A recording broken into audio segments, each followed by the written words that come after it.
మహాగణాధిపతయే నమః. ఓం గురుభ్యో నమః. ఓం శ్రీమాత్రే నమః. పరమేశ్వర స్వరూపమైనటువంటి జ్యోతిష, వాస్తు మరియు ఇతర అనేకమైనటువంటి శాస్త్రములను మనకు అందించినటువంటి మహర్షులకి నమస్కారం. హయగ్రీవ హయగ్రీవ హయగ్రీవేతి యో వదేత్తస్య నిస్సరతే వాణి జహ్నుకన్యా ప్రవాహవత్. అరుణాం కరుణాతరంగితాక్షీం ధృతపాశాంకుశపుష్పబాణచాపాం అనిమాదిభిరావృతాం మయూకైః అహమిత్యేవ విభావయే భవానీం. శ్రీమాత్రే నమః.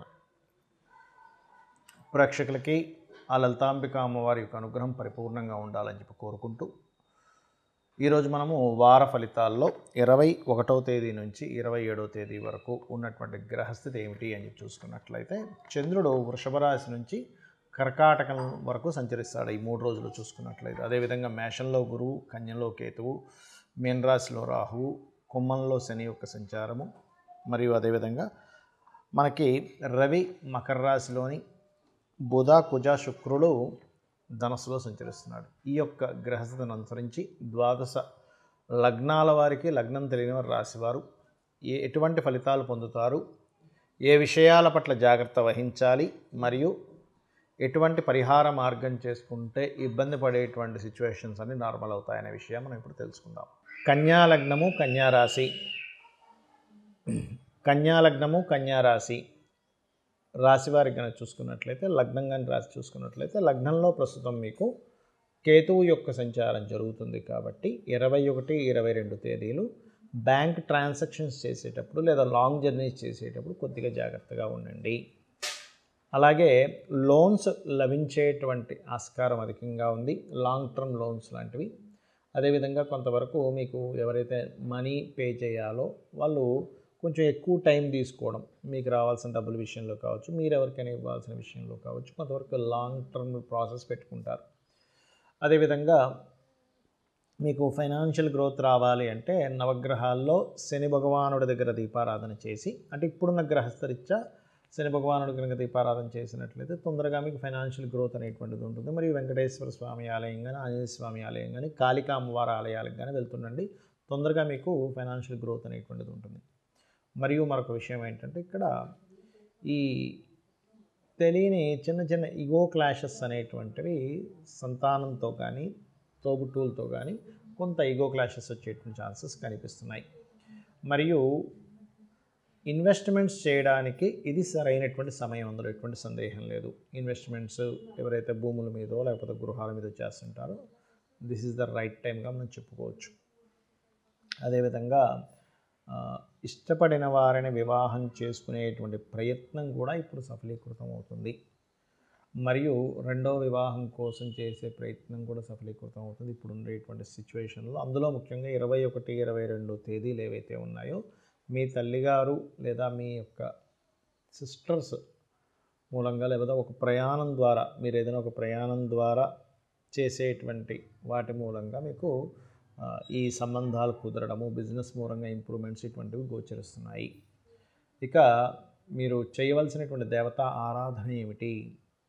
సూర్య భగవానుని చూస్తూ మీరు వెంకటేశ్వర స్వామి యొక్క నామం చేయండి, లేదా సూర్య భగవాను చూస్తూ హనుమాన్ చాలీసా చేయండి, ఆదిత్య హృదయం చేయండి. మీరే చూస్తారు. ఎందుకంటే పంచమంలో ఉండేటువంటి గ్రహము అది మీకు పాజిటివ్గా పనిచేయడం స్టార్ట్ అవుతుంది ఇప్పుడున్న గ్రహస్థితిలో.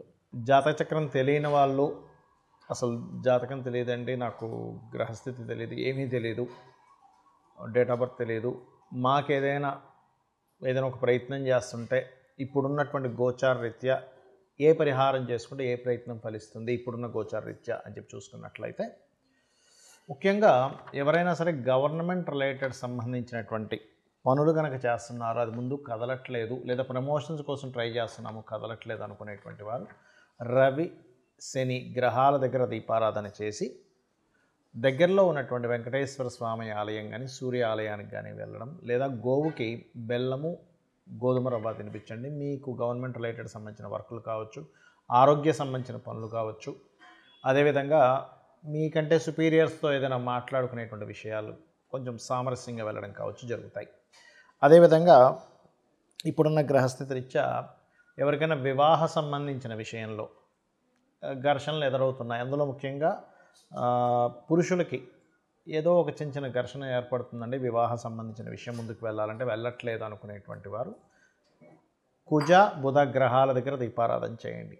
చేసి రాహుకేతు గ్రహాల దగ్గర కూడా చేస్తే ఇంకా మంచిది. లేదా రావి చెట్టు చుట్టూ ప్రదక్షిణం చేసి ఒక నీటిలో పసుపు కుంకుమ గంధం తీసుకొని ఆ నీటిలో వేసి ప్రదక్షిణం చేసిన తర్వాత ఆ నీటిని వాటి మీద వేయండి. ఖచ్చితంగా మీకు ఏదైతే వివాహ సంబంధించినటువంటిది శుక్రగ్రహం ఉందో ఆ శుక్రగ్రహ అనుగ్రహం కలుగుతుంది దీని ద్వారా.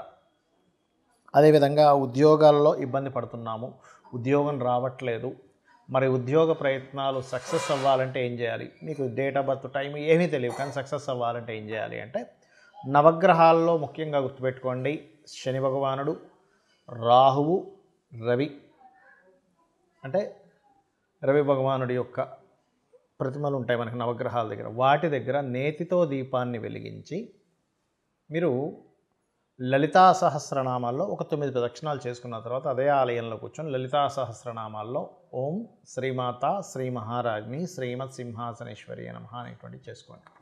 మరి కొంతమందికి కోర్టు వ్యవహారాలు, కోర్టు సంబంధించిన గొడవలు ఇట్లాంటివి ఉంటుంటాయి. అటువంటివి క్లియర్ అవ్వాలంటే ఏం చేయాలి అని చూసుకున్నట్లయితే శని గురు గ్రహాల దగ్గర దీపారాధన చేయండి. నేతితో, ఆవు నెయ్యితో, స్వచ్ఛమైన ఆవు నెయ్యితో దీపారాధన చేసి జై గురుదత్త, శ్రీ గురుదత్త అన్న నామస్మరణ కనీసం ఒక అరగంట చేయండి. మీకు ఉండేటువంటి కోర్టు సమస్యలు అనేటువంటివి క్లియర్ అవుతాయి. అదేవిధంగా ఇప్పుడున్న గ్రహస్థితి రీత్యా సంతానం కోసం ప్రయత్నం చేసేటువంటి వారు శని, రవి, కుజ గ్రహాల దగ్గర దీపారాధన చేయండి, అన్ని విధాలా బాగుంటుంది. మరియు దిగంబర శ్రీ పాదవల్లభ దిగంబర అనే నామస్మరణ చేయండి. ఖచ్చితంగా మీ యొక్క సంతాన ప్రాప్తి అంటే సంతానం కోసం చేసే ప్రయత్నాలు సక్సెస్ అవుతాయి. ఇక అదేవిధంగా అప్పుల కోసం ఇబ్బంది పడుతున్నటువంటి వారు, అప్పుల వల్ల ఇబ్బంది పడుతున్నటువంటి వారు కుజ కేతు గ్రహాల దగ్గర దీపారాధన చేసి మీరు ఓం అపర్ణాయై నమః మరియు ఓం సంపత్కరీ సమారూఢ సింధుర వ్రజ సేవితాయ నమః అనే నామస్మరణ చేయండి. ఇవన్నీ నేను మీకు ఎందుకు చెప్పానంటే జాతకం తెలియదు, ఏ గ్రహస్థితి తెలియదు, కానీ ఇప్పుడున్న గ్రహస్థితి రీత్యా నేను ఏం చేసుకుంటే నాకు ఆ సమస్య నుంచి బయటపడతానని తెలియడానికి చెప్పాను. అయితే ఇప్పటి వరకు మనం దీనికంటే ముందు చెప్పుకున్నటువంటి గోచార ఫలితాలు ఏమున్నాయో వాటికంటే అతి ముఖ్యంగా మీరు చూసుకోవాల్సింది మీ జన్మజాతక ఫలితాలు.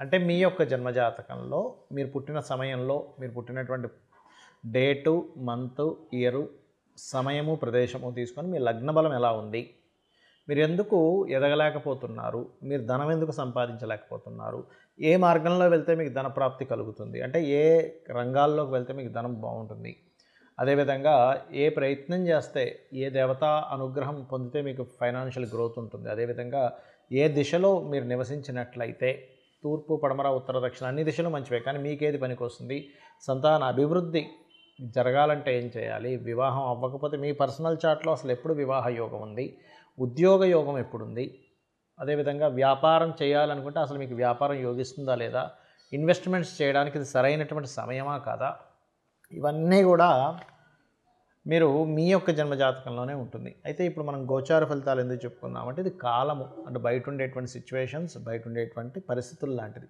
అంటే ఇప్పుడున్న బయట ఉండే పరిస్థితుల్ని మనం తీసుకునే నిర్ణయాలు రెండు కనెక్ట్ అయితే మనకు ఆ పని జరుగుతుంది. ఆ రకంగా గోచార ఫలితాలు, మీ జన్మజాతక ఫలితాలు తెలుసుకుంటూ మీరు ఆ యొక్క అమ్మవారి అనుగ్రహాన్ని పరిపూర్ణంగా పొందాలని మనస్ఫూర్తి కోరుకుంటూ శ్రీమాత్రే నమః.